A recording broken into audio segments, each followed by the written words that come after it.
All right, thank you so much for joining me here in the News 6 Digital Weather Center. I'm going to rip the Band-Aid off immediately and let you know, if you've clicked on this video, a lot of this really doesn't have to do with Central Florida. In fact, I would go on to say none of it really does. However, I wanted to start off by giving you that disclaimer because what I want to explain to you today looks very treacherous and incredibly concerning for our neighbors and our friends down through Haiti, Jamaica, the Cayman Islands, Cuba, possibly the Dominican Republic even, the Turks and Caicos, and our immediate southeastern neighbors in the Bahamas. So this is the 11 a.m. advisory for Tropical Storm Melissa. Couple things have changed since we last met.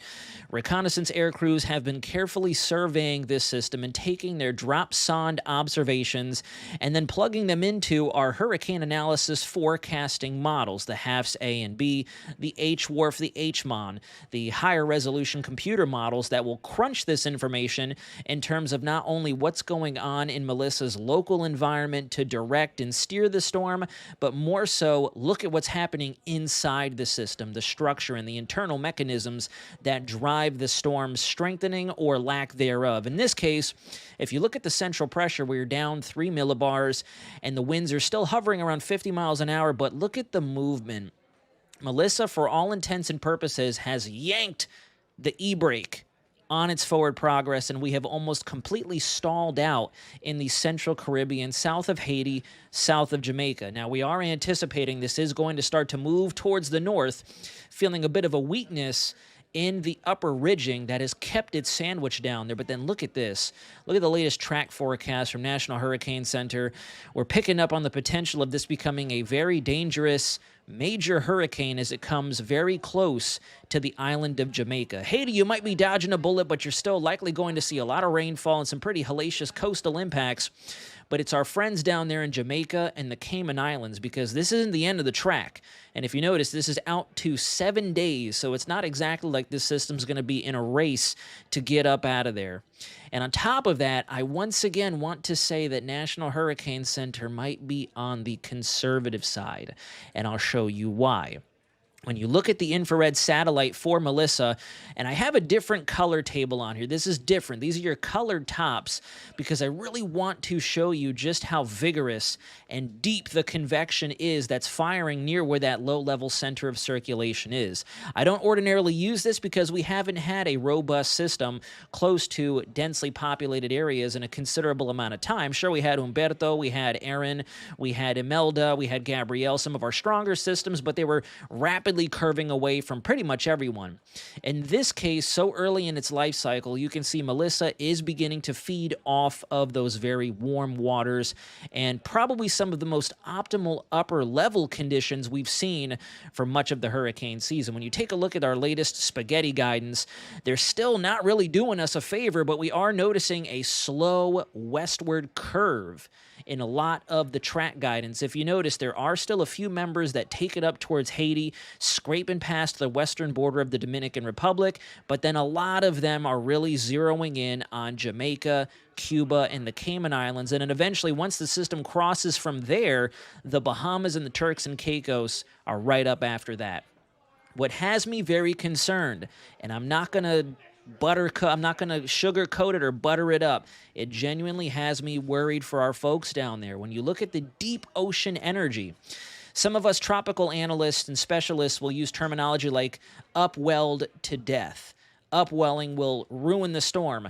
Typically, what that means is if a system hangs out over open water, it'll stir the water below it, the surface of the ocean, and it'll bring up cooler water from beneath the surface, subsurface cooling.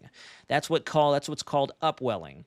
Because tropical cyclones, they feed off of the warm ocean energy that's provided from the low levels, and then they exhaust it up at the top. It's like a volcano almost. The lava or the magma has to come from underground, and it comes out through the top of the volcano. And anyways, in this case, if you look at where this system is going to be moving, we're going to be moving into some of the warmest subsurface waters that the entirety of the basin has to offer. This is the end of the forecast track. I have it overlaid over top that deep ocean energy. And notice the subtitle is Tropical Intensity Potential.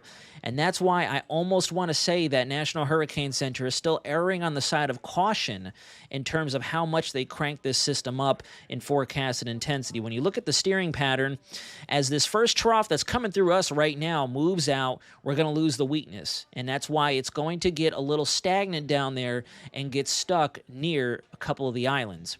And this is courtesy of the latest European computer model. If you look at those white lines near Jamaica, they're closing in. They're getting smaller and smaller, which signifies the system is rapidly intensifying.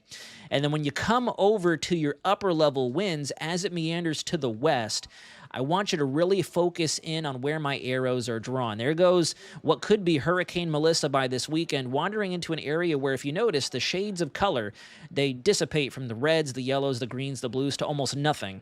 That signals we've got very focused lift.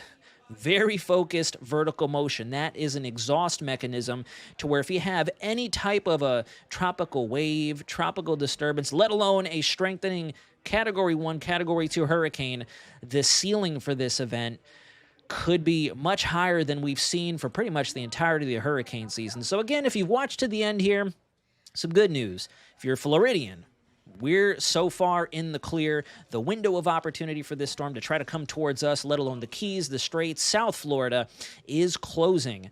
But that does not mean we don't have thousands of people in immediate harm's way as this thing meanders down there, really gets cooking, and then eventually another trough and frontal system that we have forecasted to rip across the United States will yank it up out of there, and that's when we really have to keep our eyes open on where it goes from there.